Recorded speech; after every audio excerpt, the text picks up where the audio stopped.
to the Drew Sutton Leadership Show, lighting the way with real leaders, real stories, and real impacts. Because when leaders stop growing, the darkness wins. All right. Welcome to another amazing episode of the Drew Sutton Leadership Show. Today's guest is a real treat. Jay McChord is a highly requested speaker, trainer, and consultant to companies, institutions, and organizations globally. Recognized as an authority on the multi-generational workplace, Jay's high-value content and high-energy events have earned him the nickname of your Chief Encouragement Officer. Jay has become a go-to resource for professionals across every industry sector who are looking to become more relevant in the areas of leadership and communication. He brings a unique perspective to his sessions as a former global senior sales trainer for a multi-billion-dollar international technology company and an elected official for a long time here in Lexington. He's a published author and a military artist. Jay and his wife, Jennifer, have two children, Riley and Davis, and make their home in Lexington, Kentucky. So without further ado, Jay McChord. Hey, Drew, it's so good to be with you. I couldn't wait for this this time. You know, you and I had such a great conversation You that did. led to this show, and I couldn't wait to dive into it. Yeah, we share a mutual friend, Blazer Smith. Yep. And Blazer is one of those guys that it's just Blazer. He doesn't need anything else. Just Blazer is fine. Yeah. And I find myself when I go to international events or pretty big events, there's about a 50-50 chance the people I'm talking to know Blazer. Yeah. Yeah. He's a ligament in the body. He's a connector. He is totally a connector and just a sweet guy. He just had another kid, so that's been fun to watch him back in babyland. Well, let's talk about you. So you have a pretty exciting background. What did you do in college that not most people get to do? Yeah, so childhood fantasy. When I was in fourth grade, I was at a University of Kentucky basketball game with my dad, and I saw the mascot walk across the floor, and I was like, I could do that. And it kind of became this childhood fantasy, and ended up being just an amazing opportunity when I got to the University of Kentucky to be the mascot for 3 years and sweating for people's enjoyment. And Sweating. it was such a great way to go through college. Yes. So, Drew, the reason that story is so important to me and to audiences that I work with is I'm still that cheerleader at heart. Yes. That's just how I was wired. I'm an encourager. I want to see other people win. And I just see my role as cheering people on to do more than they thought they could. And so even though that seems like such a novel thing from my past, it really is part of my present and my future. Yeah. No, I say this to leaders all the time when I work with them. You are the company mascot. Your job is to carry the vision and to carry the energy and to unlock people's talent, to get people excited about what they're doing. It really is a magic power, superpower. So yeah. Well, Drew, let me go one step further and just share with your audience this. When I got that role in college, the gentleman that ran the cheerleading program at the University of Kentucky was an amazing leader, amazing guy. And UK has the best cheerleading program in the country, 20 plus national championships. Oh goodness. One of the things he said to me early on was, he said, Jay, the Wildcat mascot is the only embodiment, the singular embodiment of the University of Kentucky. Yes. Everything from the pharmacy school to the football team, faculty to that freshman, you are the representative of that. And so he called me the goodwill ambassador for the University of Kentucky. And I sort of took that on. But to your point, when you tell folks that you're working with that they are the mascot of their company, let's take that a step further and say you are the one embodiment that people see as that company. And so as such, you're the goodwill ambassador for your organization. Yeah, really. And the other thing I say to folks all the time is that culture is the leader's primary job, which is the goodwill of the company. And if you aren't actively managing that culture, somebody else in your organization is, and generally it's a mutiny, right? There's some negative force, mid-level in the company that's disgruntled because their Aunt Susie, I don't know, whatever. And they're just, there's always a reason to be disgruntled. And it's your job as the leader to constantly push out that positivity. It's not a cheesy thing. It's a legitimate thing that we need from you as a leader. Well, and again, let me just say to those listening, I say this all the time. You have to lead with excitement because people want to follow people who are excited, right? But if you come in at an 8 on a scale of 1 to 10, and you're expecting me to be a 9 or a 10, I can't be more excited about your thing than you are. So you Mm. have to be the most excited person about your organization, your team, your new project. So you have to bring that excitement every single time, but you've got to be the most excited because people will be under that. Whatever that volume is, they're going to be a decibel or two below you. So where do you want your people? You want to be at 8, 9? Well, you've got to be a 10. I love that. Okay, so I personally, I'm a pretty excitable person, but I do have a cap at about an 8, just as a baseline, Drew. Right, like I'm an engineer Right. from training, and at the end of the day, when I get an exciting idea, I look at it, I'm like, oh, that's a lot of work, and so like I temper myself. And then I know I have other friends that are like hardcore introverts, and so they may Yeah. be, them on speed is is like a 5. What Right. advice do you have for folks to pull that level of energy up when you're not a naturally cheerleader style? Yeah, I think it is thinking that whatever you are about your project, someone will be less than that. So if you are naturally introverted and, well, that's just who I am, you have to understand that for the organization to move forward, whether that's hiring or recruiting or retention or it's customers, you have to be able to be the one to cast the vision and to articulate that vision. But again, that excitement level is contagious. And Mm. one of the ways that they can do it, Drew, that when I coach folks, and I totally get it, I work a lot with, believe it or not, public libraries and public librarians. I know it's really strange, isn't it? Yeah, right. And the reason why, it's such a cool story. But my mom was a librarian; she retired. I was a city council member here in town in Lexington for 4 terms, and I worked a lot with the public libraries on this generational stuff. But one day they came to me about 3 years ago and said, "You know what we need? We need you to teach us how a director, a leader, can talk more effectively to an elected leader because they don't know the language. There's a huge language disconnect. So for the last 3 years, we've really dug in with leadership in public libraries to help bridge that gap. Well, what I found about public libraries is they're full of introverts who just Yeah. have to like people, right? But I tell them that all the time is you have to be the most excited about your thing. And so if you'll bring that enthusiasm, it's contagious. You don't have to be that way all the time. Like, you don't have to be an excitable person, but about your thing, you probably need to be the most excited person in the room.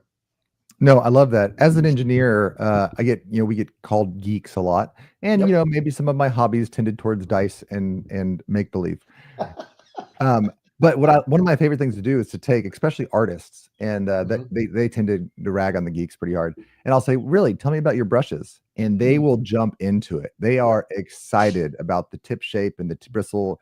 Or Yeah. you talk to a musician about their instruments. That's some Mhm. hardcore intensity right there. Right. And for a leader of an organization, you know how awesome your place is and your products and services and what you can do and the problems you can solve.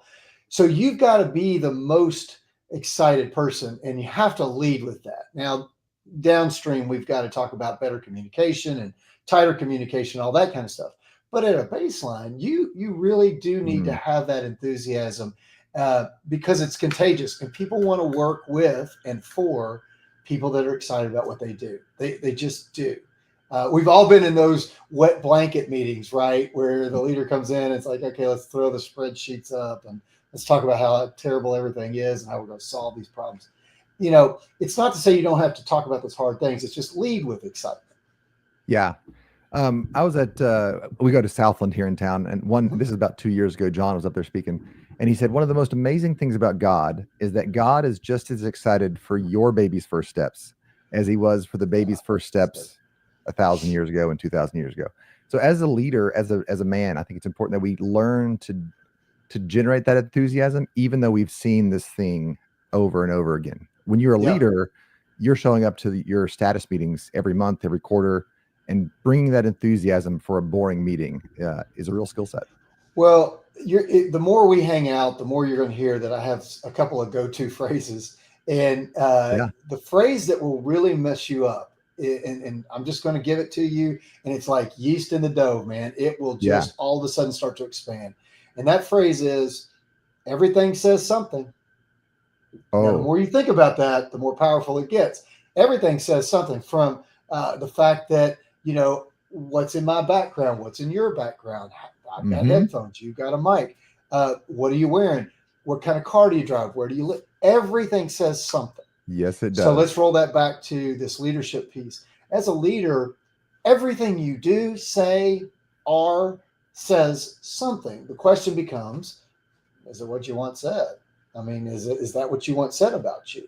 So, when you start bringing that excitement to the party, when you are attacking this multi-generational thing in a positive way, that says something about you, right?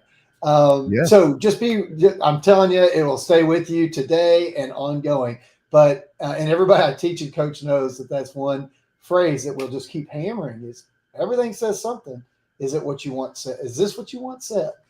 Yeah. No, I love that. And I think as leaders, we have blind spots and we need folks to help us understand that. All right, let's talk because we are getting to multi-generational, and I want the folks on the show to know we're going to talk that. But first, I want to talk. Yeah. You brought this up, and I think it's important. In leadership, I work with for-profit companies mostly. Yep. I think you also work with both. But Yep. there's this idea in nonprofit and for-profit companies where they say, "Well, I'm a nonprofit or I'm a civic organization. I don't pay people. I just have volunteers." Now, my response to that is always, well, I pay people, but a lot of them never worked, right? So everybody's I pay volunteers. volunteer. Yeah. Yeah. So how do you nonprofit, for profit, and then we're going to talk your public service here. How do you lead differently in those two environments? Yeah. Again, what we trip up on oftentimes is money. Okay, so let's just call this what it is. Money, we think dictates, and unfortunately does dictate almost everything. It becomes a barrier. But here's the thing: ideas precede budgets. Hmm. Okay, so Oh, good. there was no hospital before there was an idea somebody had that said, "Hey, we ought to have a hospital," and they got a bunch of people excited about it. They raised money, or they got Yes. people to build it, right? And then there was a budget for the hospital that ultimately constrains the hospital to what they can and can't do. But Yes. the point is, Drew, that ideas are everything. If you go back to scripture, let's start at Genesis. Yeah. It's always idea, word, flesh. Idea, word, flesh. That's how God Yes. works. He has an idea for something, then he says it, and then it becomes. In the beginning, there was light. And then God said, let there be light, right? Yeah. And it became light. So the bottom Yeah. line to it is it's always idea, word, flesh. And that's how God works. That's how we work. Nothing ever starts without someone saying, we should start this. And then they get people behind that. And then that becomes, and then there's a budget. And unfortunately, then the budget starts to dictate the ideas. I believe very firmly we should flip it always. Ideas should drive the bottom line, not the bottom line ideas. Yeah. Do you remember those legal pads that were like yellow? I don't have any Oh, of them yeah. anymore, right? Yeah. Yeah. So in one of my companies, I think this is fine to share. One of my companies, we wrote out all of the research we wanted to do over the next 25 years. This was actually my mentor had done this. He kind of had an affinity for for a lady on the government side that they had met at a conference, and they kind of sequestered themselves, and they just got out one of those little yellow legal pads, and they wrote out, all right, to make this happen, what do we need to research and prove? And they just wrote that out. Okay. And my mentor Nolan had that in his hand when I came to work for him about 15 years later. And everything on that piece of paper had been funded over the last 15 years. Sorry. Because it was an idea, a methodical, like it wasn't even like a strategy with arrows and like no, it was just an idea. We got to do this, we got to do this. It more or less made his career and more or less made this lady's career. And it was good, solid work. There was no like collusion, like this is work that needed to be done. But it started with an idea, and it wasn't That's flashy. it. It was just on the paper. Well, and you said something earlier about being an engineer. My father's a civil engineer, so I grew up in a house with an engineer as a father that he actually had a personality, has a personality. My mother was a librarian, has a personality, which is very rare. But what's interesting is that, you start talking about ideas, and lots of people, especially folks who are very tactical in the way they go about their business, they see ideas as more work. And Yeah. everybody's overloaded right now. Our brains are full. And so the bad thing is that we tend to label ideas as something new that's going to cause us to have to do more. And we just don't have time or energy for that. Versus ideas might free us from these things. They might put us in a spot where we don't have to do all these things because we can do this now, right? Or these things don't really matter if we go chase this, right? So the point is, there is a place for this, and then there's a time for getting it done, right? The tough part about dreamers and people that are idea freaks is they don't see details. So they don't have the opportunity to really step inside the shoes of the people who have to do it and have empathy there. So they move on to the next idea, and that becomes a friction point. But what I tell folks is there is a work happens in almost an assembly line process, and that assembly line, maybe a better analogy is 30,000 feet down to a foot. Big thinking down to tactical and practical, and all of us are wired for somewhere in that process. And if you're not a dreamer, that's totally fine, but you still have a part of your brain that God created to be creative. So Yeah. everybody's creative, and I do this a lot with teams and leaders when they're, Okay. when I'm they're excited. stuck. Yeah, when they're stuck, I run a creative process, teach them how the creative process works, like how they're actually wired. And then we take problems they're dealing with and run them through these really fun games that introverts can play and extroverts can play. And what happens is they end up with like 70 new ideas on how to solve that problem, all within about 2 hours. So Yes. I'm an idea freak, and my wife always says, Jay, you'll say 2 sentences, and in between those are 400 steps that I have to do, And so I understand that now, and I have to temper my enthusiasm for new ideas. However, everybody has to understand ideas drive the bottom line, not the other way around. Man, I wish I have some sound effects. I wish I had my foghorn. I don't have it up here. But yes, ideas drive the bottom line. I love it. Yeah. I love it. Okay, cool. I want you. I know you're a humble guy. I'm not trying to put you on the spot, but I do want to highlight that you're not just a coach.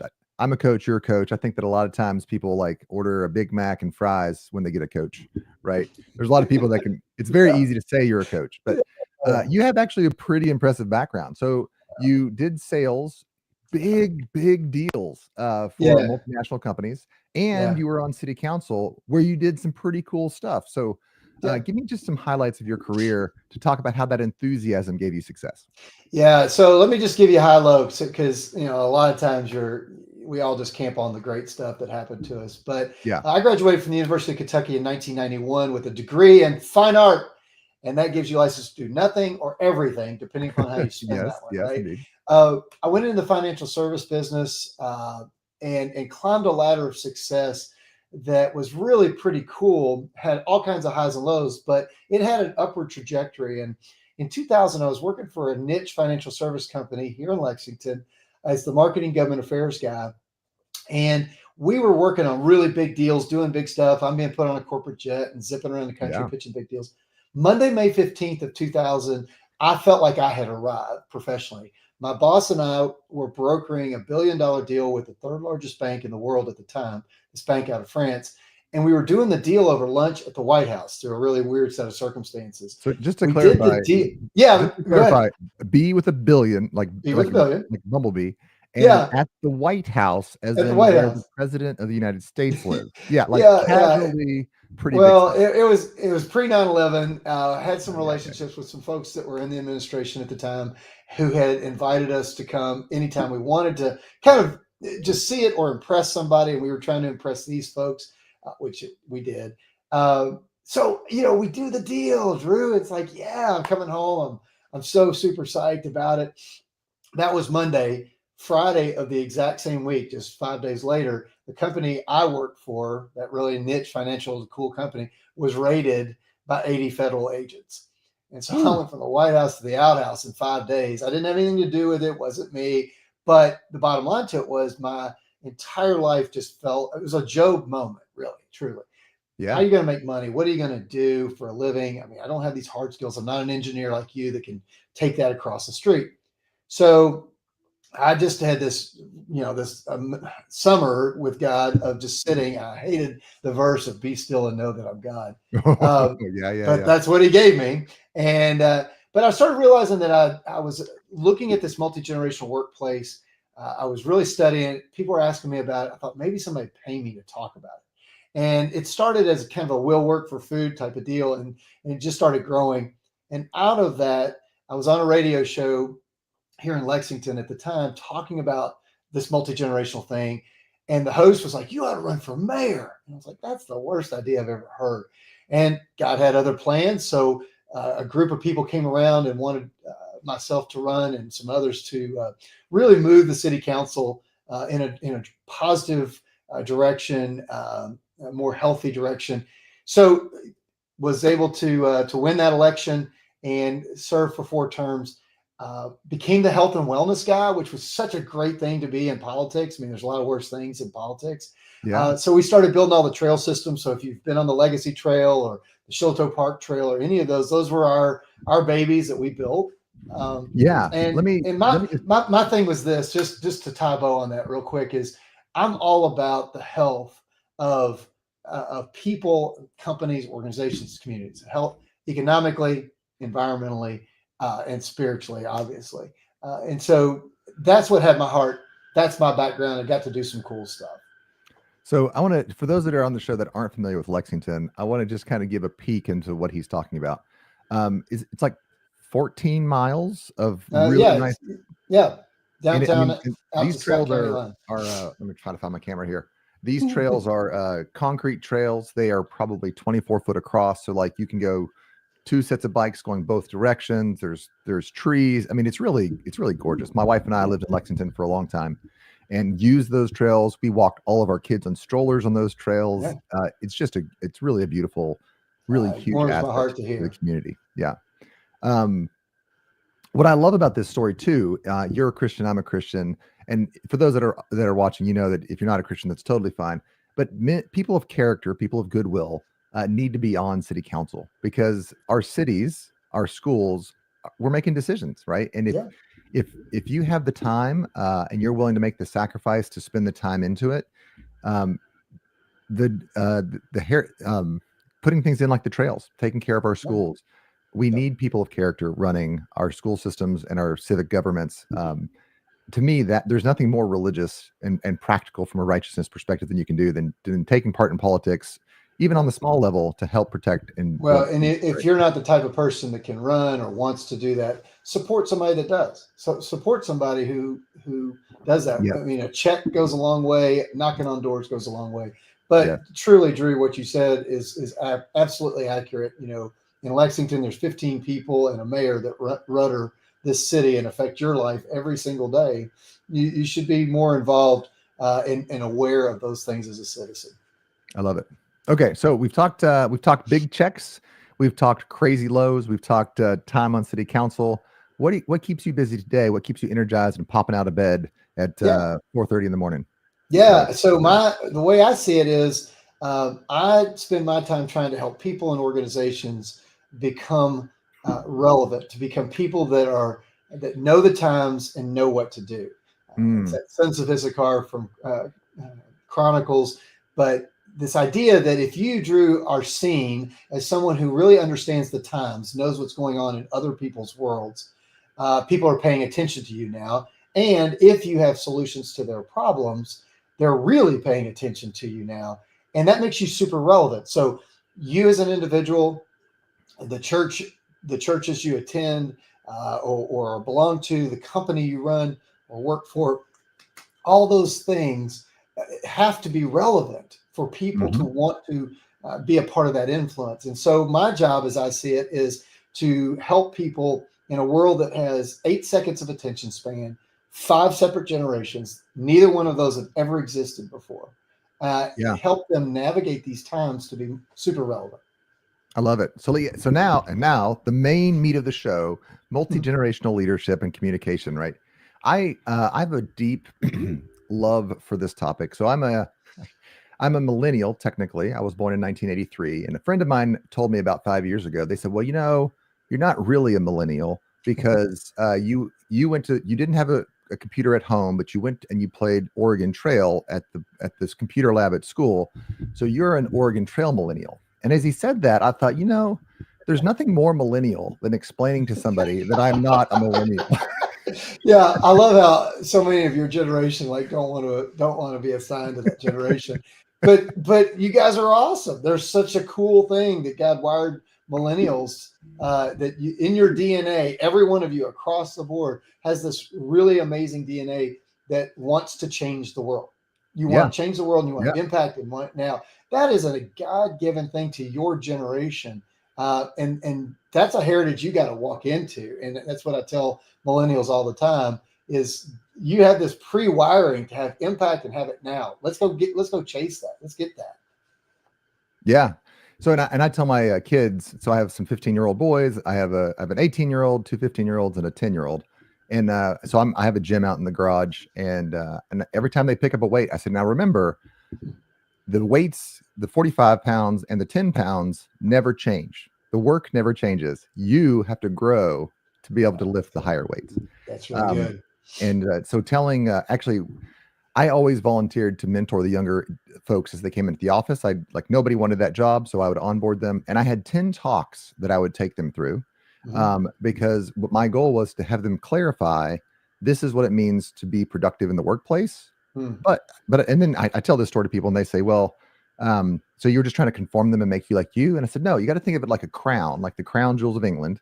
There's a diamond, there's a ruby, there's some fur, there's some gold, there's some silver. Very, very, very different. But you have to put it in the organization in the right way to make the crown. If you just like dump it in a lump, it's not the crown. That's really good. So learning how to polish myself so that I'm the shiniest jewel that I can be, and then learning how to fit myself in the organization so that we can have the largest impact possible. That's the name of the game. That's so good. How do you, what is some advice you give for bringing millennials? I realize millennials are actually kind of the older generation. Like we're like the mid generation now. Yeah. So what is your advice for bringing in those younger folks? Well, so let me back the story up and just say workplace, our times look like this. My dad, as of this moment, is 89 years old, will be 90 in September, and he still works every day. His boss is 50 years younger than him. Okay. Oh man, yeah, 50 years younger. 50 years younger. So, and his boss, actually, my dad mentored him when he was in his 20s, coming into the organization. His name is Brett. Brett left the organization, went to the national organization, and then came back to run the Kentucky organization, which my dad has always worked for. So the long story short is that's the workplace we have right now, potentially. So you have 5 separate generations. That's never happened before. And Drew, the way I explain this is think of a Golden Corral salad bar. And when you walk into Golden Corral, right, like you're like, whoa, look at all that diversity. Wow. Yeah. Look at all. But if you take a much closer look at that salad bar, everything is with like kind in the bowls. Tomatoes with tomatoes, onions with the onions, lettuce with lettuce. It's not until you take them out of those and put them into a salad bowl that you have any flavor whatsoever. Okay. So what happens is that in our workplaces, we decide to hang with like kind. So all us Gen X people are hanging out going, yeah, those dang, fill in the blank, or those boomers are doing the same thing. Millennials do the same thing. What we really need are workplaces that force opportunities for salad bowl experiences. That's what I'm. I love that. I love that. So you want to look for these opportunities to put these generations together, to learn from each other, to also see they have a ton in common and a ton that's different. One of the ways we start that is with the question of why did you come to work for this company? And a lot of times the younger people will see that the older people came to work for the exact same reason. Then we'll ask the older people, like, tell us the story about how you used to pay invoices, right? And they'll go through this long drawn out paper process. And younger employers are like, oh my gosh, I'd stab myself in the eye if I had to do that. Yeah. Right? So that is our workplace today. And what is happening is you have Gen Z is actually coming into the workplace now. Millennials, you guys are moving more into leadership roles. Gen X is very firmly established in leadership, and boomers are leaders that are moving out. Then you have some folks like my dad that are a little bit of unicorns, and they sort of lead from board positions and parental roles, grandparent roles, that type of thing. Yeah. So I'd love to get your thoughts on this. This is something that I've noticed. So we have the younger generation. Again, I'm a millennial. We have Gen X above me. I said to his name was Tom Wood. He was a 70-year-old when I was probably 30, right? So he was the yes no gate on funding all research projects. Gotcha. And I said to him, Tom, it occurs to me that when you did a research paper in college, you didn't have Control F. You actually went to the card catalog and you pulled out the card catalog, and then you, if it was in stock, you went to the shelf, you pulled the book off the shelf, you read the table of contents. By the way, younger generations, the table of contents is what you read instead of doing Control F. And then you read the page or 2 pages, and then you discovered that wasn't really useful. And then you did the whole cycle over again just to find the one piece of information that you're looking for. Yeah. So the older generation said, basically, if you work really hard for me, I will share these 5 secret pieces of information that it took me 20 years to learn. Yeah. The generations below me say, why are you holding back that information? Like, what? Yeah. Because I can get all information is free to me. Like my daughter's 10, she's on a soccer team. If you can't do a scissors, which is where you like your legs do this, and a rainbow at the age of 10, I mean, you might as well quit now. Whereas when I was in high school playing soccer, the one guy that could do a very bad version of a rainbow was essentially a god on the field. Right. So the level of information availability is a massive difference between the older generations and the younger generations. Yeah. So the older generation says, you need to work for me so that I can give you this secret knowledge. And the younger generation says, I don't care about knowledge because knowledge is free, but don't insult me. Right. It's prestige or respect is kind of the currency they trade in. Do you see that? I'd love to hear your thoughts on the differences in currency that generations play. Yeah. So it's such a good point. Truly, the radical shift was when the internet started to really blow and go. When you guys were younger, what we started to realize was there is no need for a teacher anymore in the traditional sense. And it goes to what you're saying. A teacher was the dispenser of information, right? That's not needed because information is everywhere now. But what is needed is a discerner of information. Because I don't know if you know this, but not all information on the internet is true. Just what? I know. Breaking news. So there is a need, and especially with the rise of AI and all the things that we're talking about these days, the bottom line to it is that we don't need dispensers of information. We need discerners of information. Yeah. And mentorship in its traditional sense still works wonderfully. Someone older saying, hey, here is what I've learned. But there's also a super powerful concept of reverse mentorship, where someone younger is teaching me all the things I need to know to be viable and relevant and so forth. So that's what's really needed in the workplace is the spectrum mentorships, the spectrum learning of, hey, I've got stuff you don't know, younger person, because you just haven't had that experience yet. But younger person knows how to do certain things that I simply don't, but would make my life a lot easier. So if we can break down the walls generationally and see that, man, we've got all kinds of cool stuff to offer each other. And that's what I try and do. And I always call it a 2-sided coin, Drew. Like on one side is massive frustration. We are not talking the same language, right? No, but on the other side is massive opportunity. So that's my preface. So what other questions you have? Let's dig into this. I love that. I was doing a project with a bunch of Australians. So it's common aircraft. We had some, they had some. And so I met these guys. They'd been living in the US for 10 years. They were from the Royal Australian Air Force. They were here for 10 years. And I said, hey, you've been here for a long time. What is your experience? Because I think of America and Australia as being a similar kind of spirit animal people. Like there's a lot of overlap there. And he said, we're 2 different people separated by a common language. And that comment began me really understanding the importance of language, that when I say these words, they don't mean the same thing as when you say those words. So let me camp on that for just a second, because you just hit the main point. What I tell folks all the time is that different generations see things differently. Obvious statement, but let me give it to you this way. If I had you define for me right now the words simple technology, whatever that Oh, means to Drew, yeah. would someone older than you define that differently? Sure. Someone Yeah. younger? Absolutely. But I Yeah. just said simple technology. All right. Every single thing that comes out of your mouth or on your email or in your communication can be read through 5 filters, these 5 separate generations. So I just said simple technology, but I just saw something different than you did. Right. And the example I use all the time in pop culture is uh, I'm going to name a movie character. When I name the character, I want you to picture the actor you see first, James Oh, Bond. yeah. So what's funny is that every boomer in the room will tear their rotator cuff out, telling you that Sean Connery is the only Bond, right?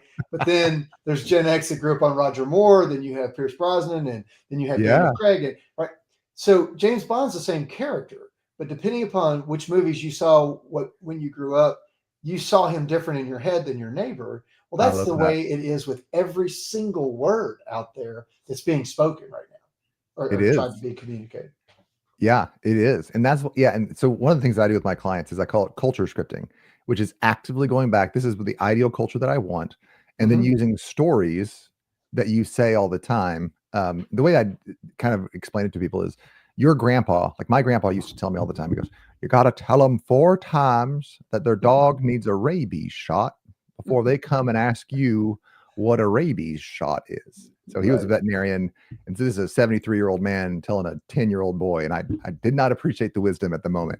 Right. But we have to constantly have that conversation over and over. And I tell my leaders all the time, I'm like, listen, they get frustrated. Why don't they understand? I'm like, have you told them 4 times? Right. They're like, I told them once. I was like, don't even consider it. Like they didn't even hear Yeah. you until you said Yeah. it 4 times. So you Yeah. got to pick the most important things you all have to connect on, and you got to spend 90% of your time telling them 4 times, whatever it is. Well, and Drew, to that point, the statistics show that the average attention span of someone today is 8 seconds or less. And whether it's an urban Yeah. legend or it's hard science, it says the goldfish have 9 seconds of attention span. The bottom line is that people have really short attention spans. So I you're love it. trying to get value messages into those spaces. So you as a leader in your organization, your company, you're trying to tell these people you're recruiting why they should come work for you. They got 8 seconds of attention span, right? If you don't have a relationship with them. Now that's a big Yeah. caveat. The deeper the relationship, the longer you have. But if you're not bringing me value at some point, I don't Yeah. even care if we grew up and we're best friends. I'll smile and nod, but I'm not listening anymore.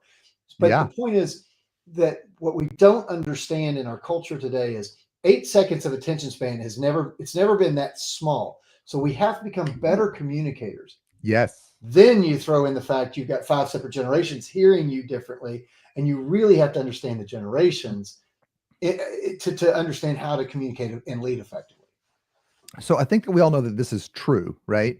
But it sounds exhausting. Now I have to go through a communication specialist and I have to think through every word I say 5 times. Right. Give me the hack or give me how do I Yep. stay enthusiastic about that Got it. exhausting cycle? Came ready for that question, I buddy. love it. So everything I teach, everything I do, whether it's in a training or it's in a workshop or coaching one-on-one, rolls up to one phrase. The longer you hang out with me, the more you know this is my phrase. I'll put it at the top. And everything we teach, regardless of how complex it is down here, rolls up to this very simple phrase. All you have to do is to remember connection versus perfection. Connection Connection versus perfection. versus Perfection has to perfection. do with me, how awesome I am, or my company, or my Ooh. products, right? And I'm buttoned up, right? Like Drew, man, I've got this new XJ5 and it does blah blah blah blah blah, right? And I geek out on my own tech and spec and how awesome this stuff is, right? And and that's me. That's how awesome I am. But Mm, I sometimes that doesn't translate to you. You don't realize the value to you. Now, if I start with Drew and I start with who this person is or these people that I'm getting ready to meet with, if I focus on that, and it's as simple as this is the tool I teach. So, connection versus perfection, that's all you got to remember. It's about your audience. But the way that you connect is this simple tool. Ask yourself 3 questions before you walk into the meeting, you host the podcast, you whatever your encounter with people is going to be. Uh, ask these 3 questions: who, what, how. Who, Who is what, my and how. audience in this situation? Who is my audience? Oh, it's Yeah. true. We're on the show, right? What is important to him, not me? What's important to him? And then how? How do I want him to feel when I'm done? When I walk off the stage, when I hang up the phone, whatever. So connection versus perfection is your banner headline. If I focus on you, then I don't have to be perfect. I don't have to have the best brochure or the website updated if I'm focused on you. Now, if I don't focus on you, I've got to be perfect, and that's no margin of error. But how do I do that? Like, okay, that's great, Jay, connection versus perfection. The way you do it, ask 3 questions before you walk into the meeting, pick up the phone, whatever. And you can do this 60 seconds beforehand. Now, Yeah. the bigger the meeting, the more time you want to spend. But like if we're going to go ask for $100 million, let's spend about a month doing who, what, how. But Yeah. who's my audience? What's important to them, not me? And then how? How do I want them to feel when I'm done with them? Right. So as I prepared for this show, I did a who, what, how on you and your audience. And I want your audience. The how is I want you all to be encouraged and equipped. When I leave people, I want you to be encouraged, cheered on, that Wildcat mascot, that chief encouragement Yeah. officer. And I want you to have some tools. So guess what? You got tools of connection versus perfection. Everything says something. Who, what, how. Those things have all been cram jammed into a very tight time frame on this podcast. Yeah. No, So, I love it, man. I love it. I think that this is one of the things that I stumble with, not personally, but when I run into with my clients is they think that being the leader is doing the job more. They like to be the expert. Like a lot of them are IT folks. I think there's something about my background that resonates with IT folks. sure. And the IT folks, what do we love to be? We love to be the smartest guy in the room, right? Because that was our value structure when we were growing up. That was like kind of our power thing. When you become the leader, your job as the leader is really this, right? It's connection versus perfection. It's who, what, how. That has nothing to do with technology. That is, and your technology could be building a house, laying brick. It could be selling insurance, whatever. The leader's job is to connect and to motivate and to point and be, I think we talked about this at the beginning of the show, to be enthusiastic about the mission, the value, the vision that we're going to. And those questions are who, what, how. I tell my daughter all the time, there are 2 types of people in the world. There's those that walk in the room and say, here I am. And then there's those that walk into the room and says, there you are. And that's a who, what, how that you're doing. You don't even realize it. But so for me, the way that I work, and I work with like you say, the for-profit world, nonprofit world, leaders and teams, I just want to help people become people that know the times, know what to do, become relevant. Now, what I realized a couple of years ago was that 8 seconds of attention span is a guardrail, and that 5 generations is a guardrail for me, because that is our times. Like those are the 2 headwinds that are against you right now. Every problem that you have, whoever is listening right now, if you give me just a little bit of time, I could show you how that problem, that thing you're frustrated with, rolls up to one or both of those 2 things, either 8 seconds of attention span or 5 generations hearing something different. So everything, that's it. It's not as complex as we feel. Connection versus perfection is the antidote. It is the solution. The way that you connect is by asking the 3 questions, the who, what, how. So what I've had to do is really strip my content down to go grab type of things, because our people, leaders especially, just have no time right now. They have no brain bandwidth. Yes. So everything I try and do is in these bite-sized pieces, and most times everything rhymes or whatever, so that you can remember it. But I feel like this is what I would want someone teaching me, so I can remember it on the fly. Oh, everything says something. I can remember that. Yeah. But in our times have gotten so complex, but yet it's really super simple. It's always about the other person, bringing value to the other person, because if you're not bringing value, you're taking up space. If I'm not bringing your audience something today that they haven't heard or haven't heard that way, or that helps them, I've wasted their time, and that's a crime on me, right? Yeah. So the bottom line to it is, are you bringing value to the other person across the desk? And the last thing I'd say to you, Drew, is think about how many times you audience switch in a day. you're talking to me, you turn around and talk to a client, you're talking to your spouse, you're talking to your kid. Oh, I got to call a teacher. I'm getting ready to go book this flight. If you do who, what, hows, literally like 60 seconds before that, bam, bam, bam, bam, you're connecting Yeah. every time. Right. Yeah. So that's what I would tell your audience is, and you personally is, leaders that really are making a difference right now know how to connect to people. They don't have to be perfect. And they have tools that can do it. And I will float in there also because the connection switching can be exhausting. Sometimes I'll have this word, and for me, it articulates this way. I know I should do that, but they'll excuse it because I'm tired, exhausted, worn out, don't have time, whatever the excuse is. Yep. And then when I hear that little voice in the back of my head, I trigger and say, remember, for them, this is the first time I've touched them all day, maybe all week, maybe all month. So who, what, how, take the time. That's what a professional does, is he takes the time to care for the other person and orients to them. I love it. And to that point, Drew, last thing I would say to you along those lines is bring people your best. Don't pull the punch. It's easy to do that. And it's so easy to do that. But there's a great story of when Joe DiMaggio was towards the end of his career. He was at Detroit or somewhere that was, it was on the road. There weren't a ton of people in the stands, but there were a lot of people in the stands, and they come to see him. And he stretched an easy single into a very tight double. Could have gotten hurt, could have gotten out. And the guy, somebody asked him, the reporter afterwards, like, why did you do that? Like, that's crazy. He said, because these people paid money to see me. They came here to see me. And I would just challenge every one of you all that are listening. People are paying to see you, whether you think about it that way or not. People are wanting your services. They want your energy. They want something from you. And if you can give it to them, give them your very best, because like you said, Drew, maybe the only time, that they're touched that day. And don't discount the fact that your words have such power, that one kind word, one positive word, one affirmation word might be what those folks value most in that day. And I would just challenge everybody to start looking around connection versus perfection and look at the fact that that person might just need a word to them today inside your organization or your customer base or your family. Yeah. And to put some flesh on that, I have a friend named Lamar. We haven't seen each other for 3 or 4 months. He comes into a networking event. He runs over. He goes, dude, you look like a superhero. I've been lifting weights. And he comes over and he squeezes my tricep. And I've made some good improvements over the last 3.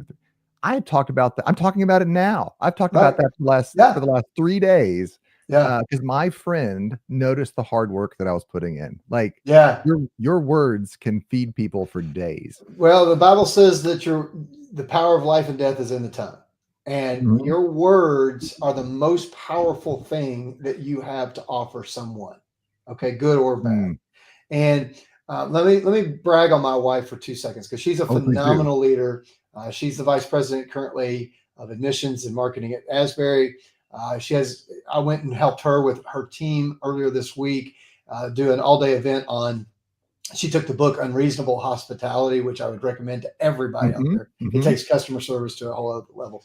But my wife did this one thing at the end, and I'm so proud of her for it. And I'm totally stealing this and doing this in places now. And I would challenge you to do the same thing, whoever's listening. So at the end of it, she had 40 people in the room, 40 people on her team. And she had bought these little plastic star trophies that were worth, 2 cents, basically about this big. And at the end of the event, Drew, she said, everybody deserves one time in their life where a room full of people cheer for them. And so that's what we're going to do. And she called them up one at a time by name, gave them a hug, gave them that little trophy. But she said, I want everybody in this room to explode and cheer them on. 40 people got a standing ovation because their boss, the leader, took the time to say, this is most important to pour into my people. Yes, it's important to get this project out the door and this, that, and the other. But your people and the people in your family, that's who you pour into. Connection versus perfection. Good on her. That I'm not going to say any other words because it's just the way you said it. It's beautiful. Yeah, she's awesome. All right. Well, we are running out of time, so I'm going to give you. It is sad. I'm going to give you 2 more minutes. Just anything you want. I want to remind everyone that's watching that that Jay, he speaks, he trains, he does events, he comes out. If you have an organization that needs a little bit of encouragement and needs how to up that enthusiasm and needs how to work with those multi-generations, come see Jay. He's your man. But anyway, without further ado, appreciate that. Last No, 2 I minutes. just would say that let me speak some life into you that are listening. The times that we have are unlike any other times. Mhm. They've never existed before, but yet people are people. We are wired in a way that we want to receive good stuff, and we really don't like bad stuff. As simple as that sounds. You have people in your sphere of influence I cannot get to. And I would challenge you to take that sphere of influence as the gift it's been given to you to influence for the positive, to bring your energy, excitement, to bring a positive word. But if your products and service solve problems for people, let people know with great enthusiasm the type of problems that you solve. In my world, what I love to do and love to help folks with, if you're a leader or you have this team that you have responsibility over, is if you're looking for ways to become more relevant in a world that has 8 seconds of attention span and 5 generations, then I love working with folks like you and would be honored to have an exploratory call about how we could bring value to each other, how we could help solve problems together. So Drew, thank you for letting me be on and talking about this. And anytime you want to talk generations or the workplace or communication, man, I'm your guy. Let's go. Yeah, I will definitely pull the string. Again, I'm going to put a little sharper tooth on that. Listen, if you're listening and you were inspired by what you heard from Jay today, and you said, look, I got an organization and we're nonprofit, we're for-profit, we're government. I got some people, I have multiple generations. I need to know the times and know what to do and how to be relevant. Reach out to Jay McChord at McChord Inc. That's 2 C's, McChordinc.com. Tell him you saw him on the Drew Sutton Leadership Show. He's got something special for you. And with that, we are